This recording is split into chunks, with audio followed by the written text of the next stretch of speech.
actually empirical studies that prove this too.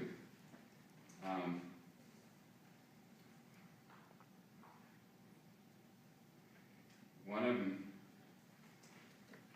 Dan Pink, he wrote a book called Drive, Surprising Truth About What Motivates Us. Dan Pink, he collected all of this data that several scientists through the decades have done, proving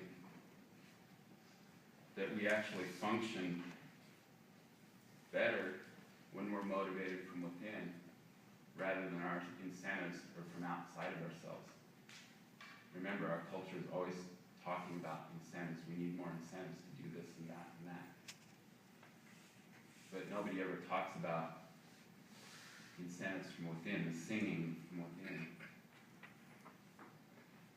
In 1949, Harry F. Harlow, who's a professor of psychology at the University of Wisconsin, he proposed a third drive, intrinsic motivation, the joy of the task itself. He calls it the third drive because the first two drives he calls them sticks and carrots. Either punishment with the stick or the carrot in front of the nose. And as Chuang Tzu said, those are the lowest form of education. If that's what's driving us, we are dead. We're being blown like dead leaves from without. Harry Harlow did studies with primates and found that they actually did better. They solved puzzles more quickly and accurately without rewards. They liked to do puzzles for the sake of doing puzzles. We all know that. We like to, how many of you put together jigsaw puzzles? Do you have some goal you're trying to accomplish? And I think about that with music. Do we play music in order to get something, or is the music its own reward? And what if everything we did was incentive within, music within, and everything becomes harmonious?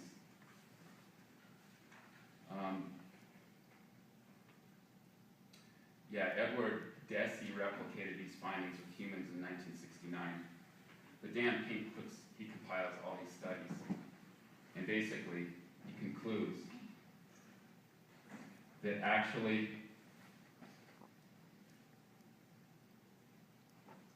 his idea is that for rote memory and mechanical behaviors like assembly line, you can function better with outward rewards. For mechanics, you can. Something dead can actually be blown in the wind like a leaf, and that's okay. But the things that humans really like to do,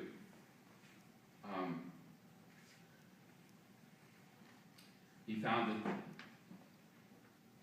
that their productivity diminished with outward rewards. Diminished intrinsic motivation, lower performance, less creativity, the crowding out of good behavior, unethical behavior, addictions, and short-term thinking. And I remember a friend in Moab, he was an artist, or he is an artist, and he'd just been doing art for years on his own, living fairly poorly, or poor, kind of in a little shack. And finally, the Park Service asked him to be their resident artist, and he was all excited, and we had a big party to celebrate. He's like, I'm finally getting paid to do my art. Isn't this great? And after a couple months, he confided in me. He said, I don't enjoy doing art anymore, and I feel like my creativity is diminished. And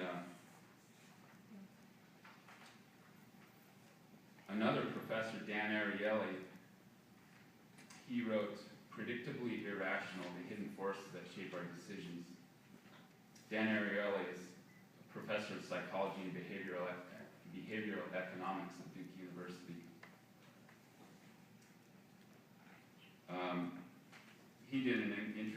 experiment with his students. I believe it was his students. He had 3 groups of students with computer screens, and each group was unknown to the others. And what they had to do was drag little tabs into circles. And this is actually mechanical behavior. I feel like this takes it even deeper. He wanted to measure how many circles they could drag into the larger circles in 5 minutes. The first group was paid $5 per circle. The second group was paid 50 cents or 10 cents per circle.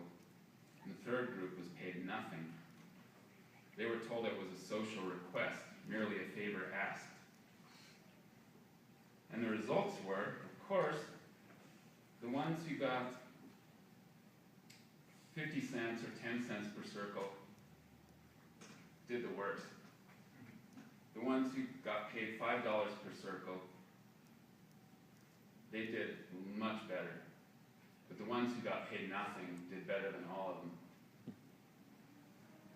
And they were just told it was a social, it was for the community. And I think all of us know this in our hearts. It's funny that we have to look at studies like this. You know, but we all know we're this way when we're children. We love to work, we love to learn, we just crave it, and it's actually driven out of us with our grade system and our money system. I used to love to go pick fruit in the orchard, and then I had a job when I was in high school picking fruit in an orchard, and I hated it. I got all this money.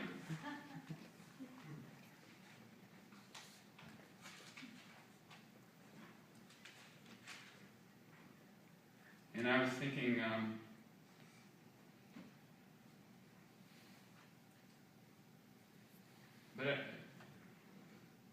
it feels to me like, and I'm still grappling with this in my mind, it feels like the money system and the grade system and the diploma system is just a part of our evolution. It's something we have to go through.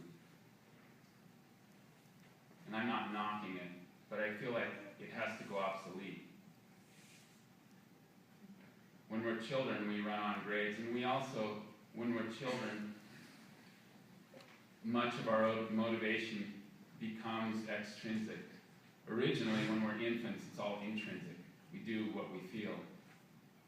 And the infant is pure-minded. It's completely pure. And then we start learning from our adult co-humans. And they teach us extrinsic motivation. You can get a whipping if you do this or don't do that. I'll give you gold stars, or I'll give you a piece of candy, or whatever, if you do this or that. If you pee in the pot, you'll get this. and this becomes a part of our mentality, and then we're in this grade system. And there are those wise children who rise above that and still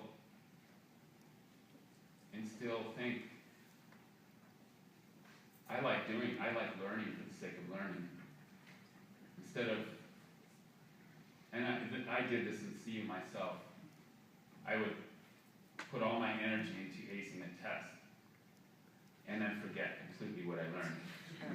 All of us have done that. And cramming for exams. And I feel like this is poison in our culture. And what if we just learn for the sake of learning? And what if grades became obsolete? And this is what the diploma represents. It represents your final grade. And then you go into adulthood. And you're no more, your grades become obsolete, and you're hopefully motivated from within.